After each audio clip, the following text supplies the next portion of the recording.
Começando hoje o primeiro episódio da nossa série Unboxing Nova, debatendo neste dia de hoje o tema desigualdade de gênero na ciência. O nosso debate marca um pouco a celebração do Dia Internacional das Mulheres e das Meninas na Ciência, que é comemorado hoje, no dia 11 de fevereiro. A gente tem hoje a companhia de 3 professoras para debater esse tema: a professora Alice Rangel de Paiva Abreu, a professora Danusa Marques, a professora Luciana Garcia de Mello, a quem eu já agradeço pela presença e pela oportunidade de conversar sobre esse tema. Vou fazer uma brevíssima apresentação das 3 professoras e depois a gente passa por uma conversa, na verdade, entre nós, enfim, debatendo um pouco esse tema. A professora Alice Rangel de Paiva Abreu é doutora em Ciências Sociais, professora titular de Sociologia da Universidade Federal do Rio de Janeiro, universidade da qual também é professora emérita. Foi vice-presidente do CNPq, diretora do Escritório de Educação, Ciência e Tecnologia da Organização dos Estados Americanos, diretora do Escritório Regional para América Latina e Caribe do International Council for Science, além de membro do Comitê Executivo da International Sociological Association, a ISA, e foi diretora do Gender Insight, tema que a gente vai debater bastante hoje. Tem experiência nas áreas de sociologia, atuando principalmente em temas ligados à temática de gênero, trabalho, política científica e política tecnológica. A professora Danusa Marques é doutora em Ciência Política, professora do Instituto de Ciência Política da Universidade de Brasília, do qual neste momento também é a diretora, realiza pesquisa nas áreas de gênero, carreiras e elites políticas, no núcleo de pesquisa Flora Tristan, representações, conflitos e direitos.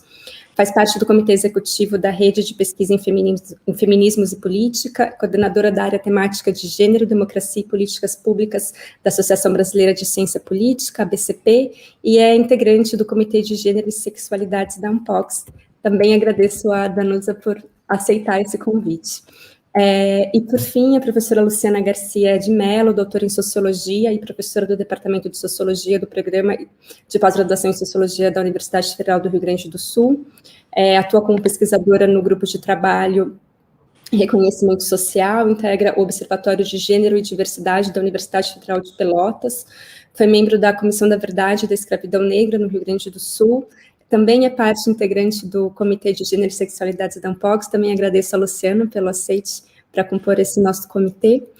Tem experiências nas áreas de sociologia, na área de sociologia, com ênfase em sociologia do racismo, sociologia do trabalho, atuando principalmente nos temas ligados ao racismo, às desigualdades raciais e às intersecções entre raça, gênero, classe, e também no tema da justiça social.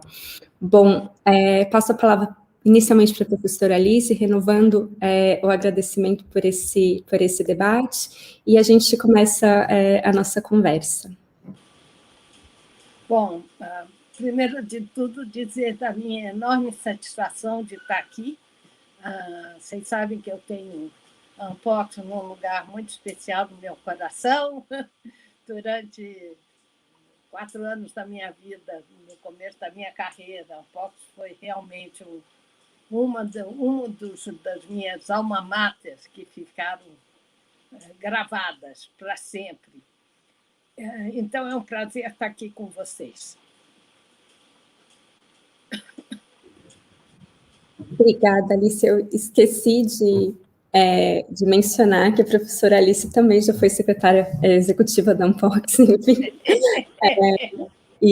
Enfim, de fato, uma associação que já está aqui, né, então, se renovando e começando. Eu queria começar, então, talvez colocando, para a gente começar a conversa, enfim, que a Alice comentasse um pouquinho dos aspectos, enfim, de como você tem visto, enfim, trabalhado ao longo dos últimos anos com debates em torno de políticas de ciência e tecnologia, e como você tem visto, enfim, as intersecções cada vez mais recorrentes, enfim, a presença cada vez mais recorrente dos debates em torno da desigualdade de gênero na política científica e na política tecnológica, enfim, só para a gente começar um pouco o debate, e passo para a Luciane e para a Danusa, se elas também quiserem colocar alguma questão. Tá bom, então, olha, eu vou começar dizendo que eu acho que a questão de gênero e ciência progrediu enormemente nos últimos anos. O pessoal que discute isso há muito tempo.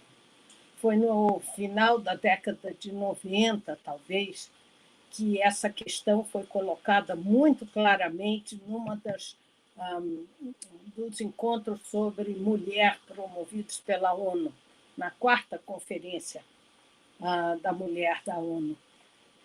E, naquele momento, era um tema que não era o central.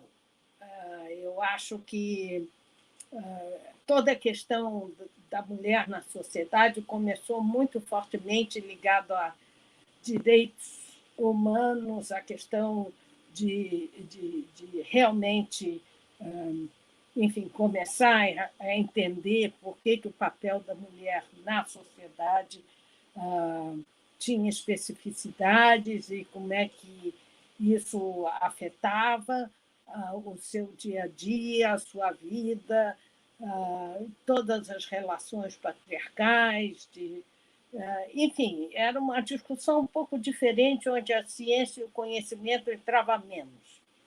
Eu acho que, ao longo desses 30 anos, muita coisa mudou, e mudou positivamente, no sentido de que, hoje em dia, há um enorme volume de pesquisa e de conhecimento gerado, que mostra muito claramente as especificidades de uma carreira científica, todos os obstáculos e as dificuldades que as mulheres encontram ao seguir essa carreira. E, mais recentemente, eu acho que se aponta caminhos muito claramente de como superar esses obstáculos e como realmente ter a participação plena da mulher na produção do conhecimento científico de um país. Então, eu acho que tem um lado muito positivo. O que a gente vê, no entanto, é que, digamos assim, houve uma inflexão no pensamento de como tratar a questão da mulher na ciência. Eu acho que, no começo, era muito como se a gente dissesse: não, nós temos que dar mais consciência e poder às mulheres. As mulheres vão ter que se conscientizar do seu papel de cientistas. Então, durante muito tempo, a questão era como atrair mulheres para a carreira científica. Por que elas não vêm?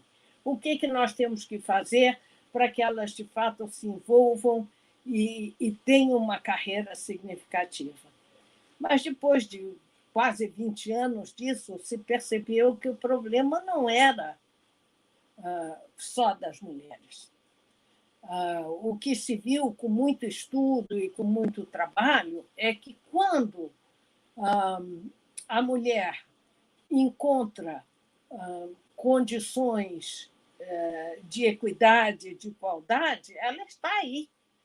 Então, o problema não era dela, muito claramente se viu. Primeiro, quer dizer, eu acho que também o que progrediu nesses 30 anos é que, finalmente, se percebeu a importância de se ter indicadores confiáveis sobre esse assunto. Pouco se sabia. Os indicadores, as estatísticas eram muito pobres. E eu acho que aí a União Europeia teve um enorme avanço nisso, porque desde, sei lá, o ano 2000, elas publicam uma coisa que se chama She Figures.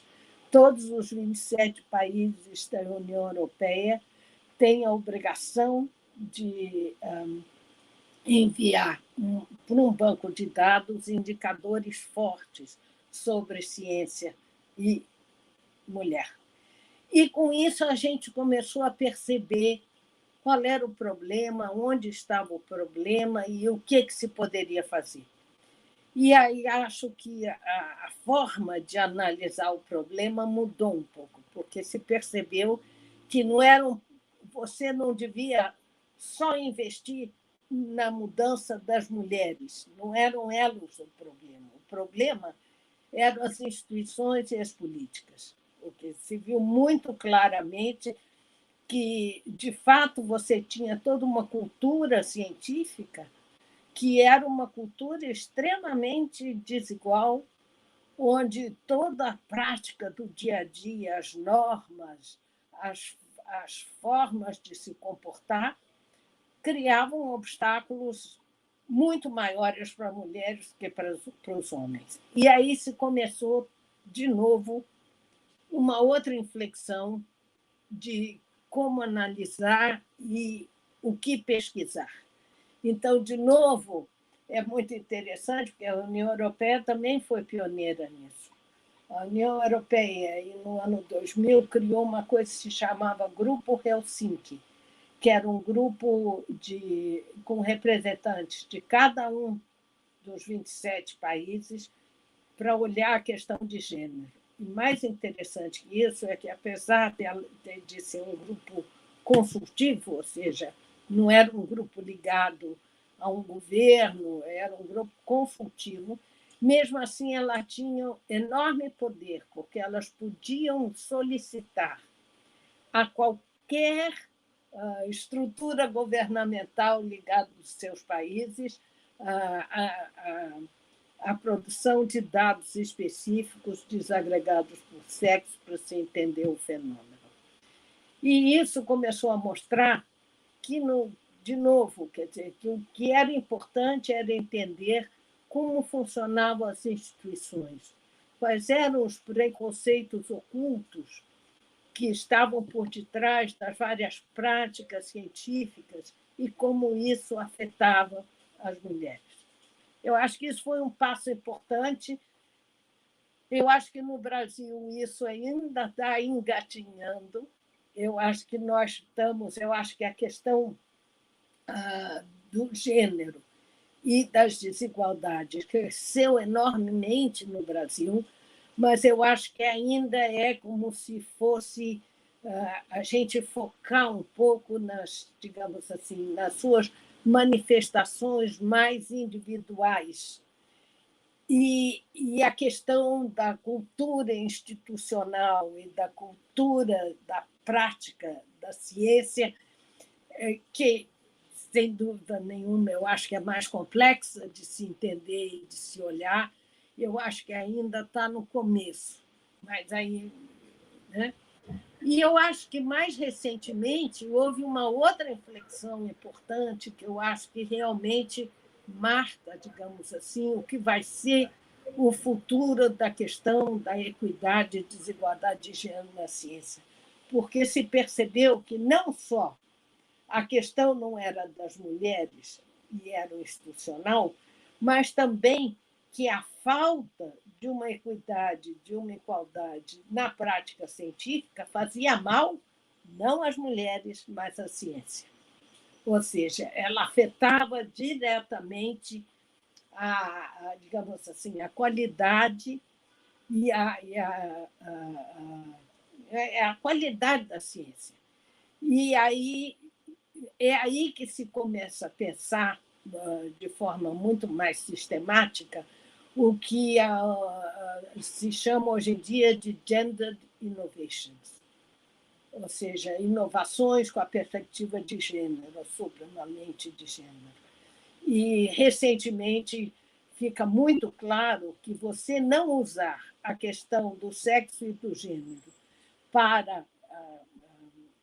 nas suas pesquisas tem consequências graves e tem consequências para a qualidade da ciência.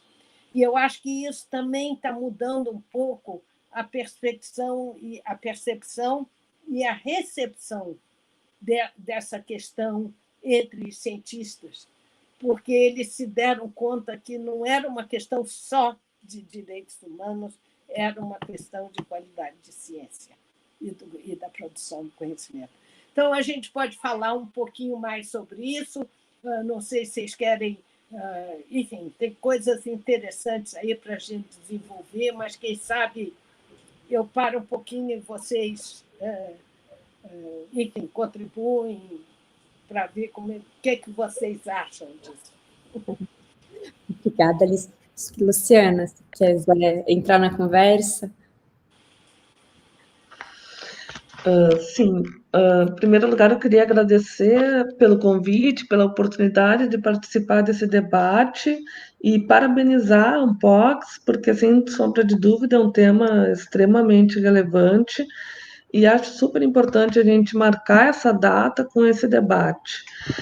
Eu queria começar comentando que a partir do que a professora Alice coloca, né, que sem sombra de dúvida a gente teve avanços muito importantes se a gente for pensar na questão da presença feminina na ciência.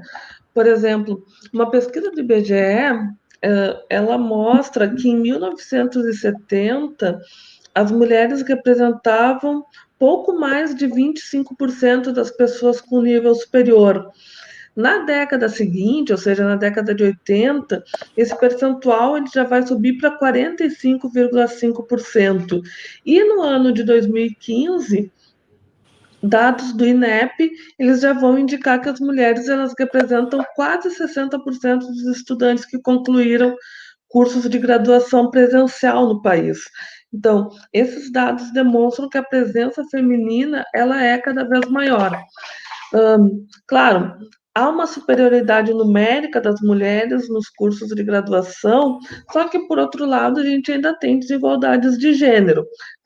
Por exemplo, essa mesma pesquisa do IBGE de 2014, ela revela que 83% das mulheres estão concentradas em áreas como educação, na área de humanidades, que são carreiras que ainda gozam, né, de menor prestígio social, ainda que a gente possa relativizar, né, esse dado são as áreas, por exemplo, como engenharia, as áreas como ciências exatas e da terra, elas ainda continuam sendo áreas predominantemente masculinas. Né? Outro dado que eu acho que também a gente poderia pensar, se a gente pensar nas modalidades de bolsas, né? Isso é um dado da pesquisa do CNPq de 2015, as mulheres elas são maioria na bolsa de iniciação científica, são 59% contra 41% dos homens. Nas bolsas de mestrado e doutorado há um certo equilíbrio, quase 50% para cada lado, mas quando a gente pega, por exemplo, a bolsa de produtividade em pesquisa, que representa já um avanço maior na carreira, a gente tem 64% dos homens com bolsa de produtividade em pesquisa e apenas 36% das mulheres com a bolsa de produtividade em pesquisa. Então, aí a gente começa a ver a desigualdade aparecendo de uma forma muito forte. E entram várias questões, né? A gente tem a questão da maternidade, que é um dos problemas que afeta as mulheres, é um momento de parada na produção, e que atinge de uma forma diferente homens e mulheres na sua carreira. A gente tem que levar em conta também o fato de que a carreira acadêmica, ela ela é uma carreira muito masculina, né? Pela sua exigência de prazos, pela sua exigência de viagens, né? Muitas vezes a mulher que fica mais envolvida com os cuidados da família, com os cuidados da casa, não consegue se dedicar da mesma maneira. Então, acho que isso tudo ainda são empecilhos importantes. Eu queria comentar ainda sobre uma pesquisa do movimento Parenting Science, que é um movimento de mulheres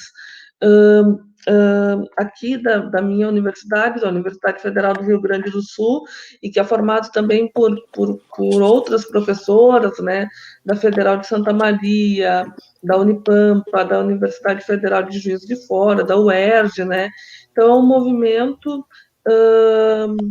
que surge, né, formado por cientistas mães que resolveram encarar uma missão de trazer conhecimento sobre uma questão que até então era ignorada no meio científico, que é a questão de gênero e também a questão da maternidade, sobretudo a questão da maternidade, né? E esse grupo, Parenting Science, ele fez um levantamento sobre a produtividade acadêmica no período de pandemia, tentando entender, então, como a questão da pandemia ela afeta de modo diferente homens e mulheres em relação à sua possibilidade de trabalho. E aí aparece de uma forma muito clara essa desigualdade de gênero que ainda persiste. Então, por exemplo, em relação à questão de estar conseguindo trabalhar, né, 18,3% dos homens responderam que estão conseguindo trabalhar. O percentual de mulheres é menos da metade, somente 8% das mulheres responderam que estão conseguindo trabalhar. E quando a gente pega mulheres com filhos, o percentual ele cai para 4,1%.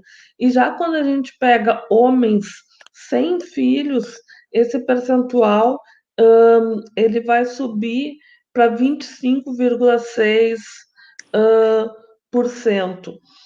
Há também diferenças entre a possibilidade de conseguir cumprir prazos, os homens conseguiram cumprir mais de seus prazos, né, em relação às solicitações de fomento, solicitação de bolsa, submissão de relatórios, né, os homens conseguiram cumprir mais esses prazos, sobretudo os homens sem filhos. Então, por exemplo, os homens sem filhos, 84,6% conseguiram cumprir seus prazos. As mulheres com filhos, o percentual cai para 66,6%, então quase uma diferença de 20 pontos percentuais. Tem também uma diferença relacionada à raça. As mulheres negras elas encontram mais dificuldades para cumprir os seus prazos do que as mulheres brancas. Outro dado, só para complementar, é em relação à submissão de artigos científicos, porque a gente tem que pensar a questão da bolsa de produtividade, ela também está relacionada de forma muito forte com essa capacidade de produzir que homens e mulheres têm. Então, essa questão da produção em artigos científicos, ela ainda é um desafio, e a gente sabe que os homens submetem mais artigos do que as mulheres, né? Então, isso também acaba sendo uma barreira. Essa pesquisa do Parenting Science, ela mostra que quase 70% dos homens que responderam à pesquisa submeteram artigos científicos. O percentual de mulheres, ele é de 50% mais ou menos, né? Então, aqui, de novo, uma diferença de 20 pontos percentuais. De novo, as mulheres negras são as que menos conseguiram submeter artigos nesse período de pandemia. Então, acho que esses dados, eles nos ajudam a perceber que, sim, houve avanços que são importantes, há uma maior presença de mulheres na universidade, mas ainda a gente tem muitos desafios pela frente, né? Então, até queria que a professora Alice depois pudesse comentar um pouco como superar esses desafios, né? De que forma sensibilizar as agências de fomento em relação às questões de gênero e também como rever a própria política de publicação, né? A questão nos periódicos, como fomentar esse debate sobre gênero em relação às publicações. Uhum. Eu acho ultra importante as informações que você trouxe, e acho muito interessante essa pesquisa da Parenting Science, porque ela digamos assim, ela realmente foca a questão em como é difícil você alterar práticas e normas. Por quê? Porque deixa eu voltar atrás um pouquinho. Quer dizer, quando eu comentei que hoje em dia você tem muitas pesquisas que olham a questão institucional, uma das coisas que sai dessas pesquisas é como é difícil você alterar normas e práticas institucionais. E por que isso?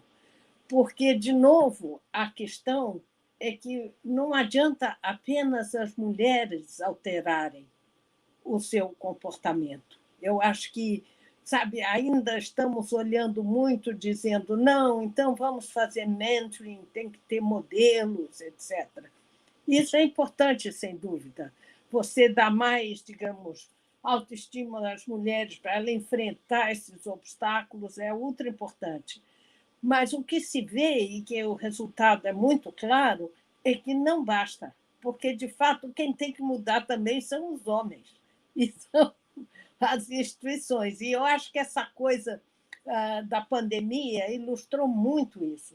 Como é difícil você alterar modelos e estereótipos que são altamente arraigados na família brasileira, que é a mulher é responsável pelos filhos, a mulher é responsável pela casa.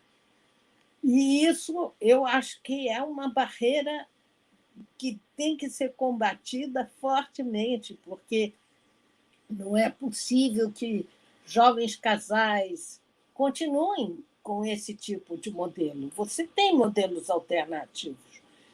Hoje em dia, a gente conhece casais onde o homem realmente, enfim, divide cozinha, divide cuidado com os filhos, mas ainda é restrito a um grupo pequeno, né, de pessoas que têm muita consciência do que é, de fato, uma maior equidade nesse relacionamento homem-mulher. Então, acho que isso é uma coisa, ou seja, a pandemia, ao dificultar enormemente as ajudas, né, o que é que as mulheres brasileiras usavam, quer informalmente, quer de forma realmente utilizando coisas de mercado, né? Então, eu acho que ela concentrou nessa família que ficou envolvida com ela mesma esses problemas que são muito claros, né? De como é que você consegue, de fato, no seu dia a dia, né? Ter um equilíbrio de trabalho e família de uma forma mais dividida com o seu companheiro, com o seu marido, com o seu... enfim. Então, acho que isso é importante. Eu acho que a outra coisa importante que também aqui no Brasil começa a se discutir muito fortemente é que a questão de gênero não pode se limitar ao gênero. A questão da desigualdade, da diversidade é mais ampla que isso. E eu acho que aí a questão da raça e da etnia é marcante. Se você olhar os dados sobre a ciência brasileira, ela ainda é branca, né? Você conta nos dedos, de fato, os negros que você vê, por exemplo, na Academia Brasileira de Ciências, nas lideranças científicas e etc. Então, isso eu acho que é uma coisa que também está começando a se pôr na mesa com mais força hoje em dia, e que se tem noção de que isso vai ser necessário um investimento grande para se tentar alterar isso, né? Agora, como é que todas essas coisas que são tão, digamos, ligado ao dia a dia individual de uma pessoa, de uma família, etc., como é que isso se reflete nas políticas e o que a gente pode fazer para transformar isso?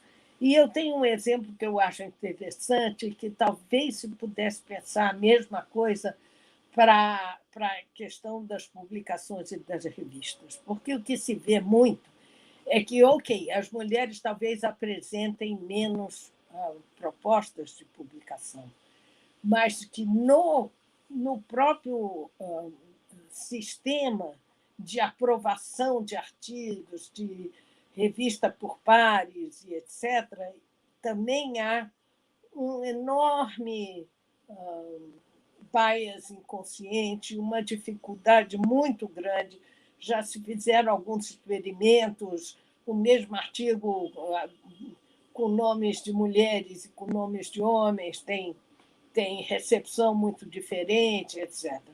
Eu me lembro que logo que eu comecei no Gender Insight, eles tinham acabado de fazer uma coisa que foi absolutamente vital. Eu não sei se vocês conhecem uma coisa chamada... É um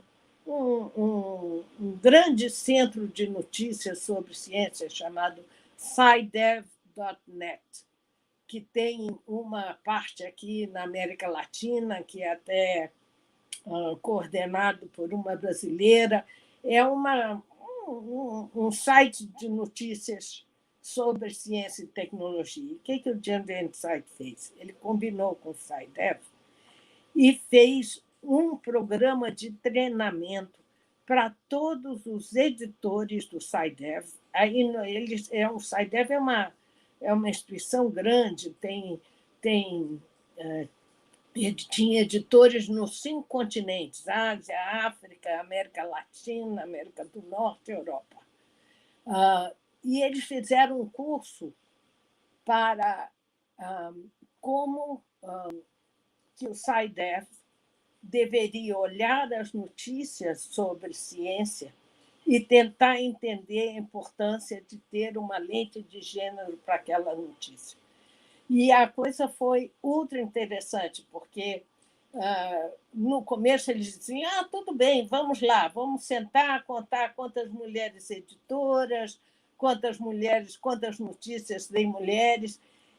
E o curso mostrou que não é só isso, não é só uma questão de número, é realmente uma questão de como você olha a notícia, como você tenta entender a importância de uma lente de gênero para aquela notícia e como você expõe isso de uma forma que seja efetiva para o grande público, né? Eu acho que os editores de revistas científicas precisavam de um curso desse, para perceberem como algumas das suas decisões do dia a dia influenciam de forma forte a forma como mulheres autoras apresentam, como elas são julgadas, como é que os comitês são compostos.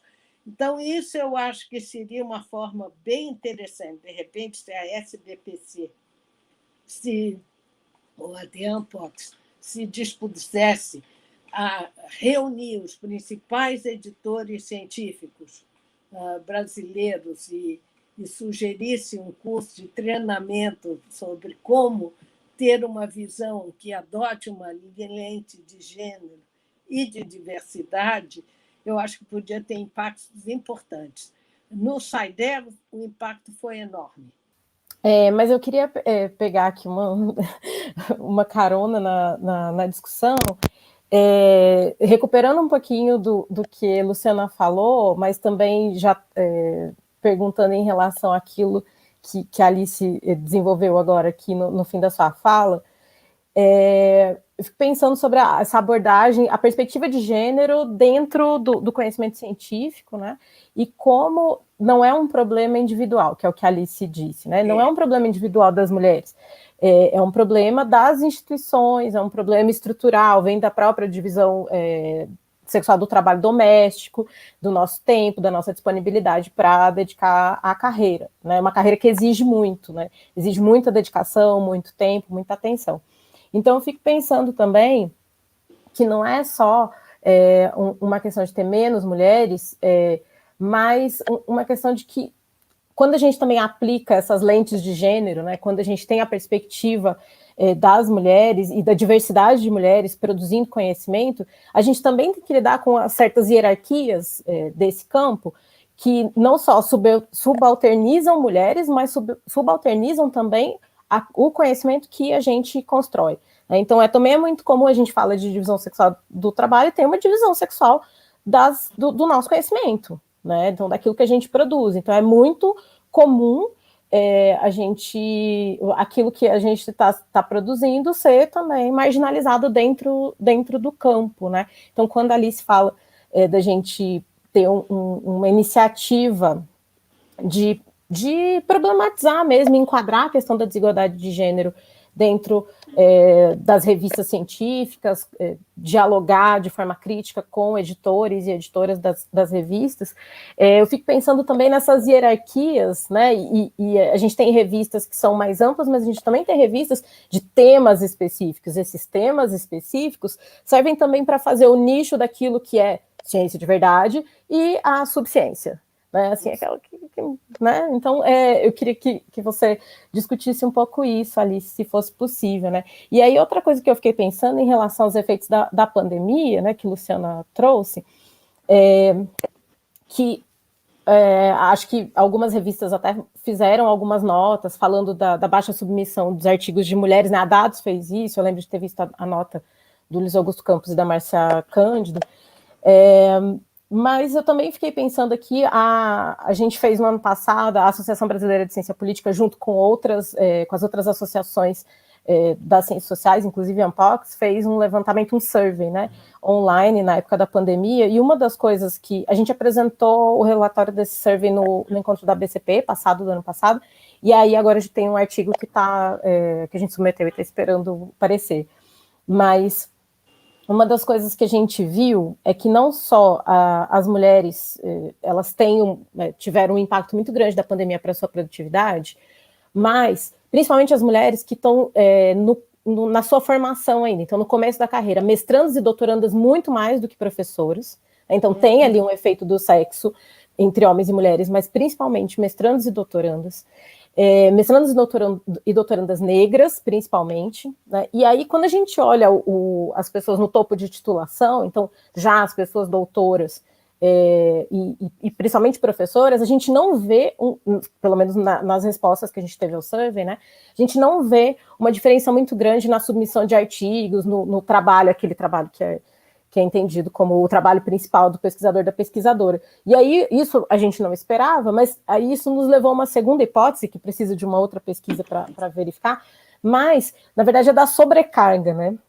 A gente não tinha uma pergunta, e depois a gente se arrependeu, sobre sono, sobre descanso, né, na pandemia. E nos pareceu isso, assim, que as pessoas que estão numa posição que exigem altíssima produtividade, estão cumprindo essa altíssima produtividade, mas, claro, que com essa desigualdade toda, que é racial, que é de gênero, às custas, provavelmente, da sua saúde mental, né? Então, eu queria também, Alice, se fosse possível, que você discutisse um pouquinho disso.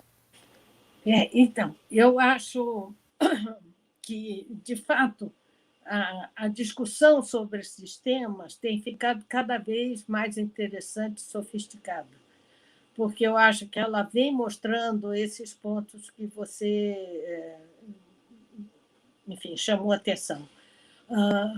Primeiro, eu acho que a questão da pandemia, pelo menos no Brasil, teve de fato, duas influências um pouco contraditórias com relação à mulher cientista. Porque, se por um lado eu acho que o que você diz é muito verdade, ou seja, o confinamento em casa, com filhos pequenos, sem ajuda, a não ser do grupo familiar restrito, sobrecarregou enormemente, né? Mães e esposas. E aí é muito interessante a gente ouvir mesmo mulheres profissionais falando da dificuldade que foi você ter que acompanhar, por exemplo, o ensino de crianças dentro de casa. Não se fazia mais isso, era uma divisão muito clara. O ensino era a escola, a criança em casa, a mãe, enfim, não tinha. E que, como com a pandemia, eles tiveram realmente que ter um envolvimento enorme em manter a criança, enfim, interessada e fazendo os deveres, etc. Então, acho que isso tudo é verdade. Mas eu acho que também que teve um outro aspecto que eu acho que a gente talvez só vá sentir um impacto mais tarde, que a pandemia também deu uma enorme visibilidade a mulheres cientistas no Brasil, na mídia. Eu acho que raramente se viu tantas mulheres científicas sendo, enfim, apresentadas como realmente pessoas de alto nível, com conhecimento específico e com conhecimento científico valorado. Então, acho que é um pouco contraditório. Vamos ver o que dá isso, porque eu acho que isso é uma coisa que realmente a gente vai ter que ver qual é o impacto disso, por exemplo, na visão que tem meninas sobre o que é ser um cientista. Não é mais o homem branco, é a senhora toda bonita que fala sobre epidemiologia com altíssimo nível, é a moça jovem, bonita, que trabalha num laboratório que está tratando com a vacina. Em suma, eu acho que tem aí uma revolução um pouco de como é que a visão da mulher cientista acontece. Agora, o que eu acho importante, que eu acho que a gente pode tirar de alguns dos estudos mais recentes, é que como você alterar essas coisas e as coisas que vocês mencionam é complexo. Eu lembro que nos últimos programas quadros da União Europeia, que são aqueles programas de financiamento de pesquisa que a União Europeia abre cada ano, ou a cada 2 ou 3 anos, e num desses programas quadros eles financiaram 10 programas que visavam a que universidades e laboratórios de pesquisa se unissem para fazer um programa de mudança estrutural em relação à questão de gênero na pesquisa. E durante 5 anos, umas 10 redes dessas foram financiadas. E é muito interessante a gente ver, depois de 5 anos, os relatórios finais desses programas, porque eram esforços absolutamente concentrados. Por exemplo, tem uma rede que, se não me engano, é uma rede encabeçada pela Sciences Po na França, que chama, se não me engano, Genera, mas não tenho certeza. Eu tinha uma na França, uma na Suíça, uma na Alemanha e uma, eu acho que, na Tchecoslováquia. Enfim, era uma rede de universidades muito diversas, que durante 5 anos tentaram aplicar um programa de mudança estrutural nas formas como se tratava a questão da equidade de gênero e, mais amplamente, também de etnicidade e etc., nas suas universidades. E os resultados são muito interessantes, porque, ainda que tenha havido progresso e que fosse importante, ficava claro como era difícil você mudar aqueles padrões, porque você precisava não apenas da boa vontade das altas hierarquias daquelas universidades, mas também de todo o corpo de pesquisadores e professores no dia a dia, de como é que eles viviam a questão das práticas científicas e como isso é difícil de mudar. Então, eu acho que as tentativas mais bem-sucedidas dessas mudanças acontecem quando, finalmente, se conseguem ligar essa mudança a uma efetiva política de apoio à pesquisa científica. E onde é que acontece isso?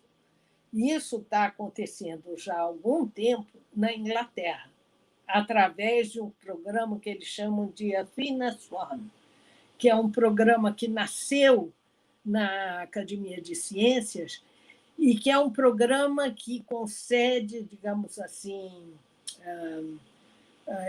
ele analisa as instituições nas suas práticas de equidade de gênero e concede, como é que eu vou dizer, awards, prêmios, 3 níveis. ouro, prata e bronze. E desde, eu acho que há uns 10 anos atrás, esses prêmios afetam diretamente o nível de recursos governamentais recebidos por aquelas instituições. Então, se você tem, para receber recursos institucionais na Inglaterra, você tem que ter, no mínimo, um nível bronze do Athena Swan. Senão, você não consegue dinheiro público.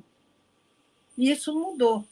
Então, você tem, hoje em dia, sei lá, 800, 900 instituições na Inglaterra que estão fazendo um esforço efetivo de mudança estrutural. Agora, vocês imaginam como esse processo foi complexo, né? E como esse processo é difícil. Tem alguns exemplos que a gente devia olhar, porque é muito interessante. O mais importante laboratório de física da Universidade de Cambridge, que tem 2 prêmios Nobel, mais não sei quantos prêmios Nobel e tal, acabou de pleitear seu ouro e de ganhar ouro no Athena Swan. E aí eles têm um relatório onde eles contam um pouco o que eles tiveram que fazer para alterar essas práticas. E o passo principal, que para todos é extremamente complexo, é você conseguir, de fato, mobilizar a instituição para ter indicadores confiáveis sobre gênero. As pessoas não têm as informações na mão, ela não consegue ter o retrato real do que está acontecendo. A gente tem indícios. Então, vocês têm toda a razão. Você faz um survey deles e percebe, ok, não conseguiram apresentar tantos artigos, mas é um indicador. Para você ter uma visão real, você logo percebe, mas por que eu não perguntei também como é o balanço trabalho e vida familiar para aquelas pessoas? Sem ter as duas coisas, como é que eu vou relacionar uma coisa com a outra?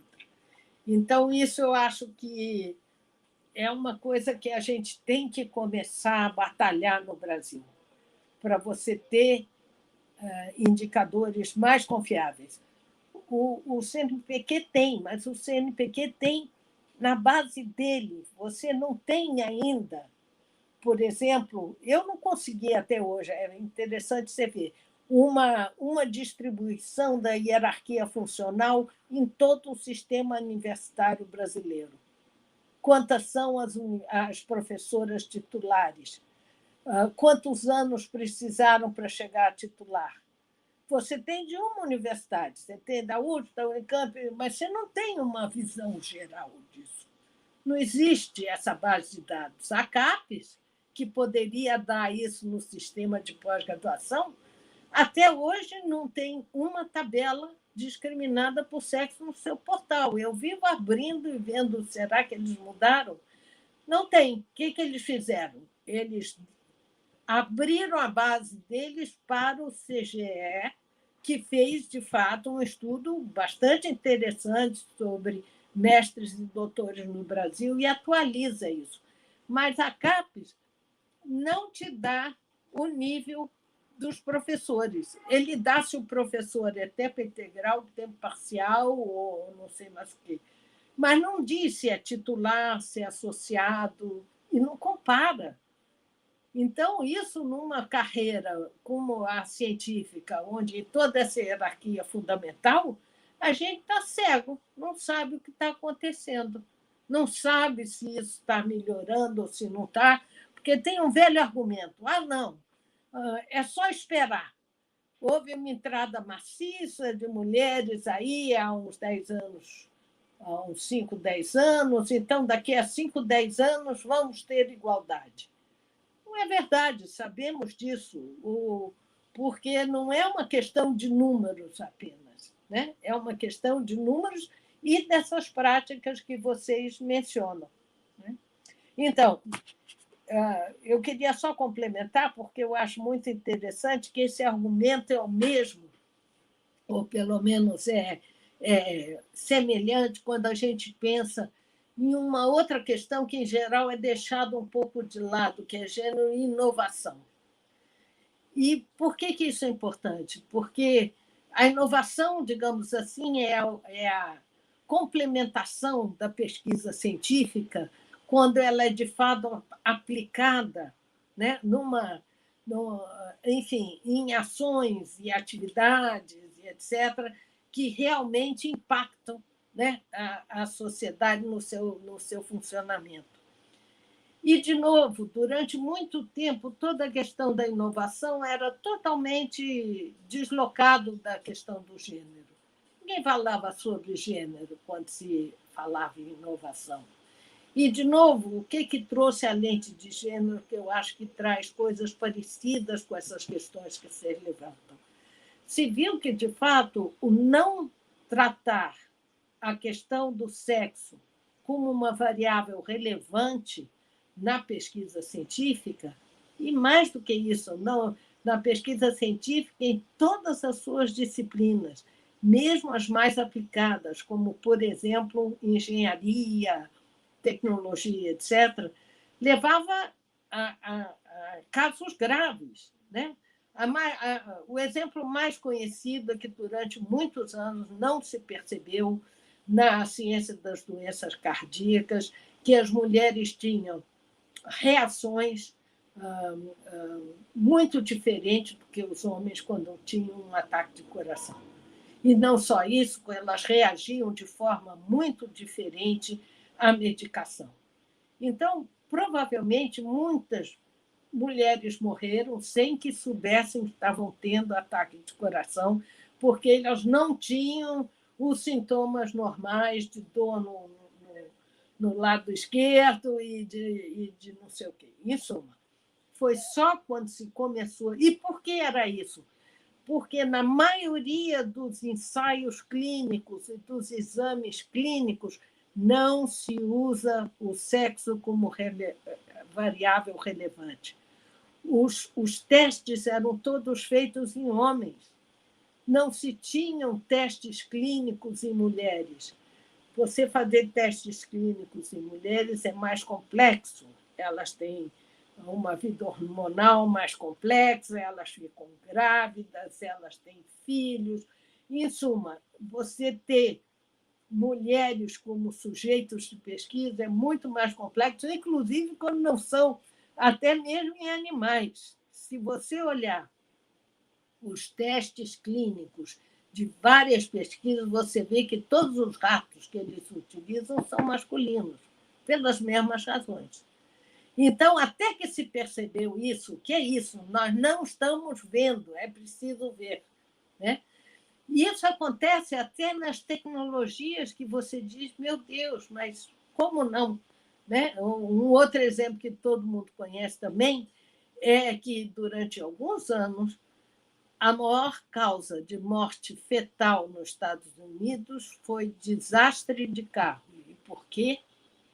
Porque todas as pesquisas com cinto de segurança dos carros no seu início não levavam em consideração, a não ser um homem de 1,80 m, pesando tantos quilos, então todas os outros físicos que não se encaixavam nesse modelo, mulheres com seios, mulheres barrigudas, não conseguiam ter, né, a proteção devida com seu cinto de carro. E só quando se mudou essa perspectiva, realmente começou a se fazer pesquisa com homens e mulheres, que se deu conta disso. E isso é tão importante que tem uma pesquisa que eu acho fantástica, que mostra que não é só a questão do sexo, é também a questão do gênero, no sentido de como você também tem que olhar o sexo, é o sexo biológico. Então, é importante, numa pesquisa que você está testando vacina, por exemplo, que você tenha homens, mulheres, idades diferentes, etc. Mas não é só isso. Tem uma pesquisa que eu gosto muito, de uma pesquisadora espanhola chamada Inés Sánchez de Madariaga, que ela estuda toda a questão da composição urbana de cidades. E ela mostra muito claramente como é importante você considerar a questão de gênero. Aí não é a questão do sexo, é a questão de gênero, no sentido de quais são os hábitos das mulheres, como é que elas se comportam, como é que elas usam o transporte público, como é que ela usa o espaço público, para você poder ter um planejamento urbano que, de fato, faça sentido e que torne aquele ambiente um ambiente, de fato, seguro para homens e mulheres. Então, eu acho que toda essa questão que nós estamos falando volta um pouco para isso, quer dizer, para essa nova perspectiva de você mostrar como a questão do sexo e do gênero é fundamental para o desenvolvimento de uma pesquisa de qualidade e de excelência. Vou passar rapidinho para a Danusa, então. Danusa. A gente está caminhando para o final, né? Eu tinha só uma última pergunta que eu fiquei pensando sobre essa entrada das mulheres, dessa entrada mais recente, vamos pensar assim, das mulheres nos postos de pesquisa, né, científica, e que se dá ao mesmo tempo em que a gente tem um aprofundamento de uma desregulação do trabalho, de uma precarização do trabalho. Então, a gente não tem mais o mesmo modelo de trabalho, de pesquisa científica que a gente tinha há algumas décadas. Então, as mulheres, ou vamos pensar assim, todos os grupos que não eram homens brancos entram agora com maiores e menores dificuldades, né, mas entram agora num momento que a gente tem piores condições de trabalho, né? Então, como lidar também com isso, né? Com essa desregulação, com essa precarização, e que não é, e assim, que no caso brasileiro é muito intenso, né? E os últimos anos nos mostram muito isso, mas que não é só do caso brasileiro, né? Mas que acontece também em outros países. Essa é a minha última questão. Eu acho que já está havendo um movimento que eu acho interessante no Brasil, que é o seguinte, que essa conversa está sendo posta na mesa. Durante muito tempo, eu, quando comecei a minha carreira, a questão de gênero não era considerado um tópico central na conversa de nenhuma estrutura institucional que você tivesse, onde você estivesse atuando. Não era, não estava na mesa, não tinha isso. Você ia para a ISA, todas as grandes plenárias, ninguém falava de gênero, ninguém falava de mulher. Era, né? Você ia até para a Ampox, você tinha um GT de gênero que era considerado um pouco um gueto ali. E eu me lembro que quando eu e outras pessoas quisemos criar o GT sobre processo de trabalho, o grande problema da diretoria é o seguinte: mas isso vai ser um outro GT sobre mulher? Como é possível? Não podemos ter dois GT. Até que perceberam que não era um GT sobre trabalho, onde várias mulheres estavam ali coordenando e tendo, de fato, a perspectiva de como é que a mulher se comportava no mercado de trabalho, era uma visão importante, mas não apenas. Aí criaram. Mas, em suma, era um tema secundário, né? O que você falou de como é que a gente cria conhecimento e esse próprio conhecimento é um pouco marginalizado. Eu acho que isso mudou um pouco. Eu acho que isso, assim, se você olhar todas as associações disciplinares hoje em dia, estão todas criando grupos sobre gênero.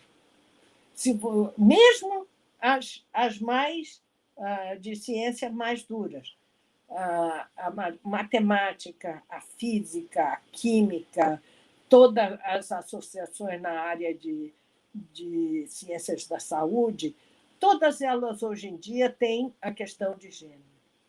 Então, acho que isso está na mesa agora, a conversa ficou visível. E eu acho que isso é um ponto importante para a gente avançar. E eu acho que isso, eu não sei bem como é nas universidades, eu confesso que eu estou um pouco fora do dia a dia universitário, já tem alguns anos.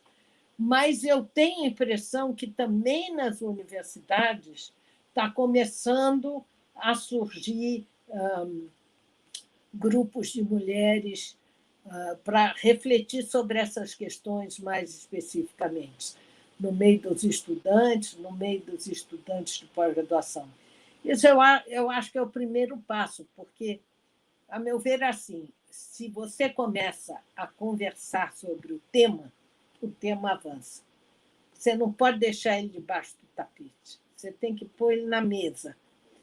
E pôr ele na mesa é importante para que se perceba a importância daquilo, mas também para que agregue, ou seja, você ter focos visíveis de reflexão e discussão sobre o tema é fundamental, porque aí você traz gente que nunca pensou em discutir aquilo e de realmente começar a perceber que aquilo é importante. Né? E o que eu acho mais importante na questão das associações e das universidades é que não sejam só de mulheres, que você tenha interlocutores homens também, porque é importante que a questão seja vista não como uma coisa de mulheres, não é uma coisa de mulheres, é uma coisa de ciência.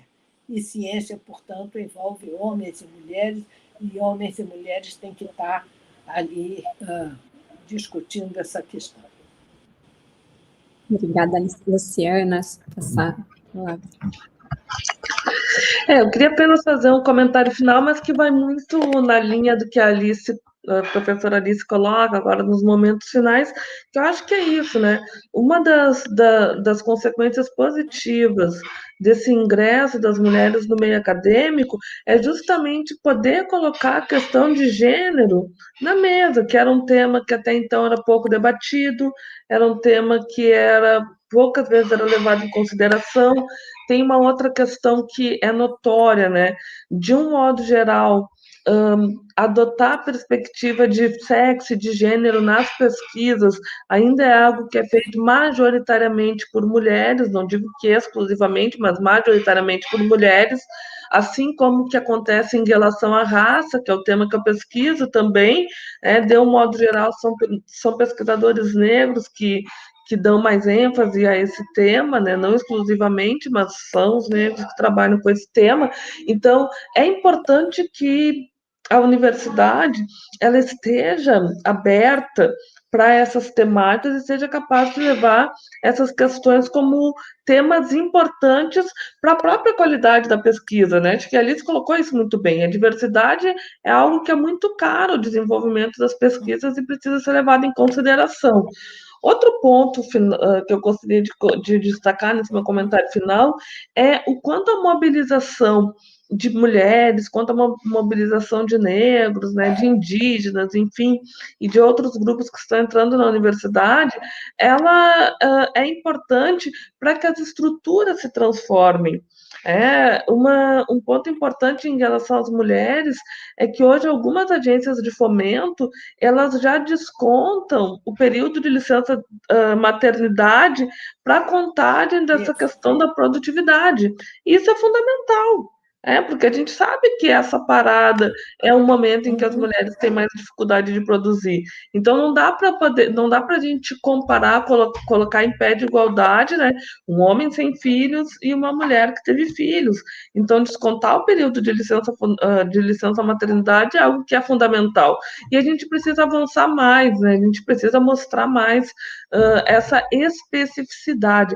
Acho que uma das coisas que a professora Alice discute os momentos em que a carreira masculina se distancia da carreira feminina.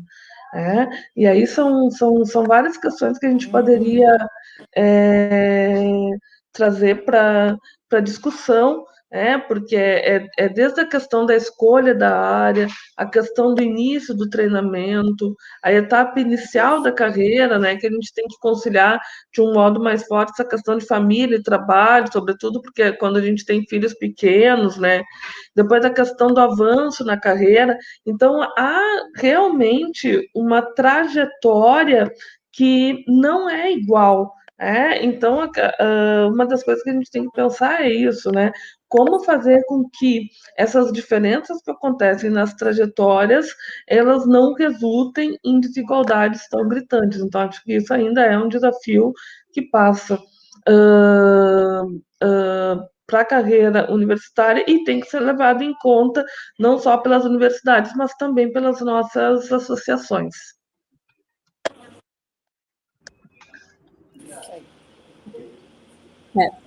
Alice, não sei se você quer fazer um comentário final, se a gente... Não, eu queria só aproveitar e dizer que vocês todas deveriam ficar atentas que em junho vai ter um seminário aqui que é muito interessante, que é o Gender Summit. É um seminário internacional que discute a questão de gênero e ciência. E provavelmente vai haver um call for papers para apresentação de trabalhos e de posters. Então, acho que isso seria ultra importante. Assim que tiver uma coisa mais definida, eu mando para a Unpox divulgar, porque eu acho ultra importante ter a participação de jovens cientistas nesses eventos. Então, fica aqui, vai ser, eu acho que do dia 7 a 15 de junho. Perfeito.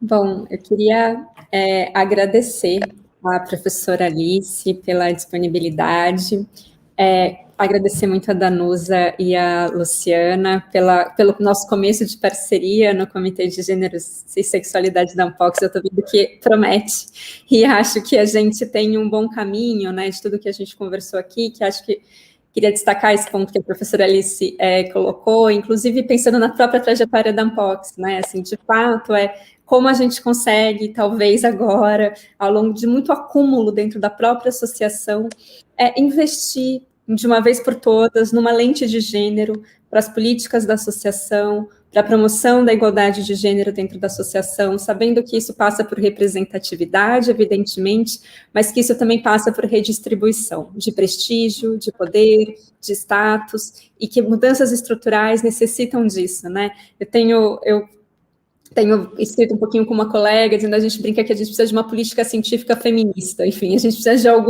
alguma maneira de articular essas noções de mérito, de prestígio, essas noções de, enfim, do que é a boa ciência, do que é um conhecimento que avança, em termos propriamente, enfim, em termos que levem em consideração a igualdade de gênero, que levem em consideração a igualdade racial, para que a gente possa ter noções de mérito um pouco mais, enfim, de fato, realistas, enfim, ou como diz a própria comunidade, de praticantes, de cientistas sociais. Eu, enfim, queria agradecer muitíssimo a vocês três. Acho que a nossa conversa só começou. Eu já anotei aqui que a gente tem um survey para fazer e eu acho que a gente devia tentar colocar isso na rua, talvez até o final desse ano. Gostaria muito de contar com a ajuda de vocês para isso.